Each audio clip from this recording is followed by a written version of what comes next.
A Roth IRA calculator is a retirement tool. Let me first talk about what an IRA is. An IRA is an acronym that stands for an individual retirement account. Individual retirement account. That's what an IRA is, or a traditional IRA. Sometimes people call them an IRA. Okay, that works too.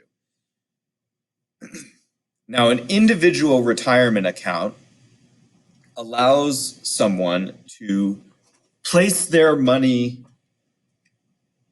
into a tax-advantaged account that is invested in things so that it grows, with the goal being that that money will, having grown, will provide income for them in retirement, so that the money is there to provide income when you're not working in retirement. By the way, retirement is a financial number. It's not an age. It's not associated with any particular age. Retirement is a financial number, understanding the lifestyle that you want to live and what that's going to cost per year and per month, and then having the amount of money to do that without working. Now, that doesn't mean you have to stop working. It just means that the choice is there to be able to do that. And so retirement is achieving a financial number from which you can draw income to live on for the rest of your life if you chose not to work and to live the lifestyle that you want to live.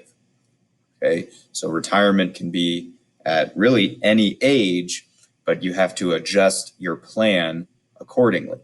So it's not just for old people. So an individual retirement account, then, how does that play into it? Well, it plays into it through being a tax-advantaged investment account by which people plan for and contribute to their own retirement. An individual retirement account allows people to, they receive their money, earned income through like a paycheck, jobs, different things like that, and then they can take a good portion of that money and put it into and open an individual retirement account. Now, as they contribute up to a certain amount into that account per month, per year, they get an advantage from doing that. Because since they're not taking that money and spending it, it's like they're sacrificing to invest in their future. And so they're giving up part of their income, part of their paycheck. Now, when tax time comes along, they can let the IRS know that, hey, I put in this amount into my IRA this year. This is not earned income to me. This is something that I'm setting aside, saving and investing for the future. And the IRS looks at that and says, okay, for you doing that, we are going to give you a little bit of a break this year on your taxes and not charge you as much in taxes. Why does the IRS do that? Well, they do that because that individual is building savings and investment in the future, which means that they are saving the government money in a sense and saving the taxpayer money in a sense, because that person, by taking care of their own retirement, is less of a burden on the system in a, terms of other things. And it was pointed out here, they're going to use the money for other things. Yes. So that's why you get a tax break. Unfortunately, with an IRA, you get that tax advantage throughout the years as you put the money in, but you get a certain point where you have to take a certain minimum amount of money out, and it gets taxed. And that money and investment gets taxed on the growth. It gets taxed on the much bigger amount that has grown because it's been invested. And you usually end up paying about 15% off in taxes. Okay, so that 15% goes to the government, but it's 15% off a bigger pile of money that you didn't have otherwise. Okay, so it's painful to give up that 15%, but there's that advantage. Okay, so the government also gets its money from the back end of that. Now, a Roth IRA, why I like the Roth IRA, is the Roth IRA is tax advantaged, but it's tax advantaged in a kind of opposite way. The Roth IRA is just a special type of IRA, individual retirement account, and it grows tax-free. Now, why does it grow tax-free? Well, because you can contribute to it about $6,000 per year, up to that amount. You can't contribute more than that. There's also a restriction. You can't take it out until you're without a tax penalty until you're about 59 and a half, with a couple exceptions. Okay, so why does it get a tax? Why does it grow tax-free? Well, because that money that you put in, that $6,000 per year, up to that amount of contribution, you don't get a tax break on at that end. You have to plan, set it aside out of your paycheck, and if you contribute to a Roth IRA, the IRS and the government doesn't give you a tax break for contributing to your own retirement. Okay, so you pay your taxes out of your paycheck. Sometimes you end up owing a little bit more. At the end of the year, you pay your taxes. Okay, then, though, that money, you put it in and you invest it. Now, I have a Roth IRA, and I like the Roth IRA because you put the money in and you invest and it grows tax-free, so that when that person is 59 and a half or older, you don't have to take it out at that age. That money comes out tax-free even after all the growth that it may have experienced. Now, what a person could do, let me share my screen and show you guys a little bit of what somebody could do with this.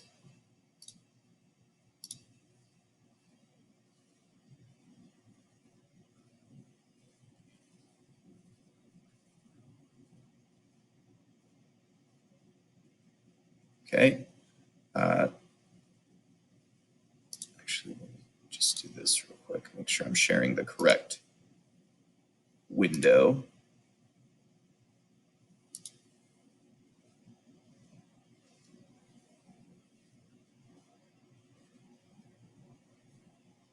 So let me show you the potential here.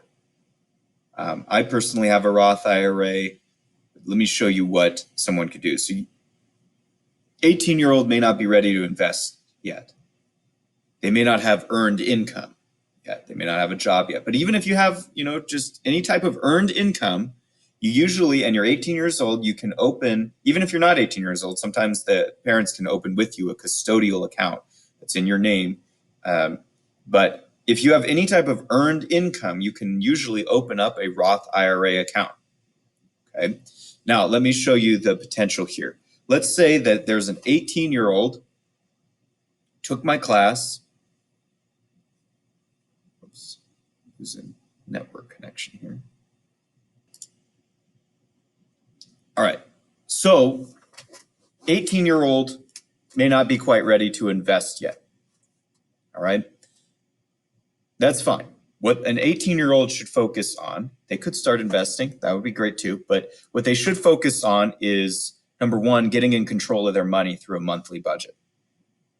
Getting control of themselves, building that discipline, building that habit proactively of having a monthly budget, that they should be doing that for the rest of their lives. They also should focus on staying or getting out of debt and do that.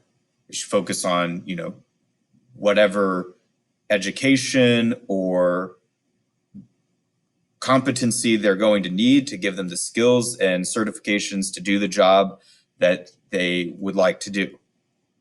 okay? They should also have an emergency fund. So those things are the things like an 18-year-old should focus on. Let's say 18-year-old's not quite ready to invest yet, but they work really hard over the next 5 years on doing those things. Okay? They start at 23. Maybe they finish college, maybe they've done some sort of other educational opportunity, they've done some sort of training, whatever the case may be, they come out and they start making $40,000, $50,000 a year. Now they're not making a ton, okay? And let's say they don't at that point have anything set aside for retirement, okay? But they start making a job, making, $40,000, $50,000 a year, which is pretty good, and they're hoping to grow. And they open a Roth IRA account at 23 years old, okay? So here's 23, right? They've put in 0. Now, what they're hoping to do over the course of the year is put in $5,500. It's actually more than that, $6,000 now, but this website I just think hasn't updated to reflect that. So 55 is the max contribution, okay? So $5,500 a year is quite a lot for a young person, but if they're out of debt, they are disciplined with a budget, they can just work into their monthly budget this as an expense, okay? So if you look at 5,500 divided by 12 months in a year, that's $458. So let's say $460 a month, okay? That's a lot to give up. But if you don't have debt payments, you don't have a car payment, you don't have student loans, you worked hard to get and stay out of debt, you have a monthly budget, you have these financial disciplines built in from early age, from 18 to 23, and at 23 they start their job and open a Roth IRA with $0, but start contributing $5,500 a year, they're going to be doing pretty good, okay? So they contribute. They put in $5,500 a year. Now we're going to assume that they, let's make it a little bit more conservative, and they put their money into a mutual fund that follows the S&P 500 or a mutual fund that follows the total stock market. Okay, these are very simple mutual funds or index funds that you can just look up. Just Google total stock market funds or mutual funds, S&P 500 mutual funds. Okay, now this allows them to then put away into this mutual fund their $5,500. They could invest in a mutual fund following the S&P 500. They look at over the last 20 years that no matter what has happened, some years more, some years less, that it's paid on average 8%. Now they're hoping it's going to pay more, but they're going to be conservative about their plans and say, okay, on average, I can expect an 8% return on what I'm investing. So they faithfully set aside $5,500 a year, starting at age 23, hoping for an 8% return, which is very reasonable to expect. And they do this until their planned retirement age of 65. Okay. Now here's the hard part. This is the discipline and consistency to continue doing this, right? It's not complicated. It's actually a very simple plan, but the discipline of doing it over and over and over, every month setting aside that money, every year contributing that money. What will they have given up to do that? Well, for that 40 plus years that they've done that, they will have to give up over the course of that time $246,000. Okay, that's what $5,500 a year will amount to from starting at age 23 to age 65. But what are they getting in return by just investing and getting an 8% return on their money per year? Well, if they invest in a Roth IRA, doing that, you have a Roth IRA and invest that way, their $246,000 contributed in over 40 years, since age 23 when they started working, will amount to $1.8 million by retirement. Okay, so by those simple steps and assuming a very conservative but reasonable growth of 8%, that this individual, in the circumstances I described, will, all things being equal, retire with $1.8 million. Okay, we could assume something else. Okay, the S&P 500 over the last 5 years and last 10 years has paid on average about 13%.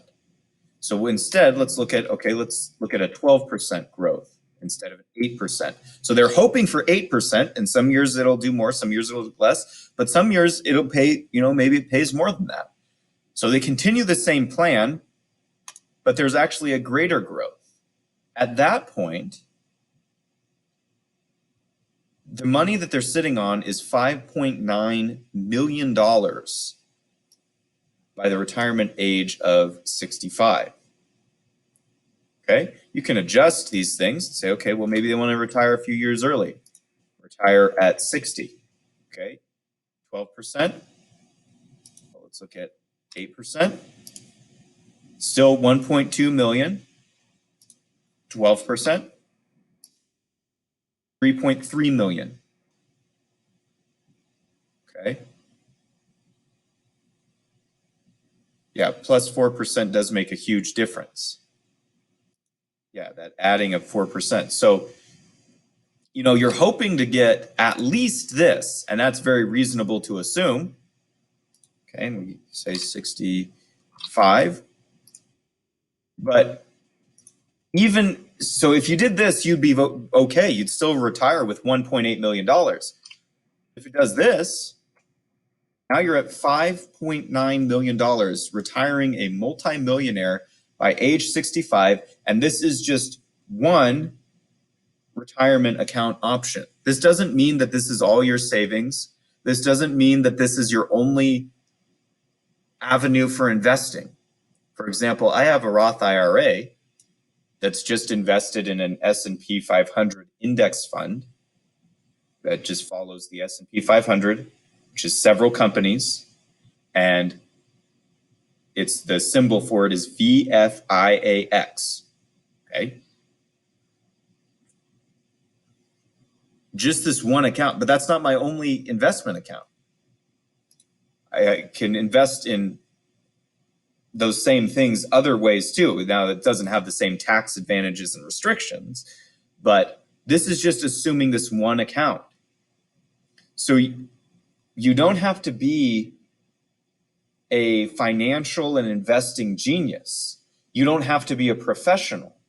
These are just very simple things that people could do financially to retire a multimillionaire or close to it.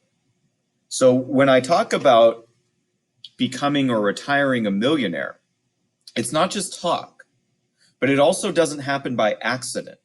It happens with conscious, purposeful planning, and then not just wishing for something, but writing down a plan and then being disciplined to continue to follow that plan, not just once, not just for a couple years, but over years of time. Now, once you've built habits, it becomes a lot easier. But this is the potential that is there for this type of investment account.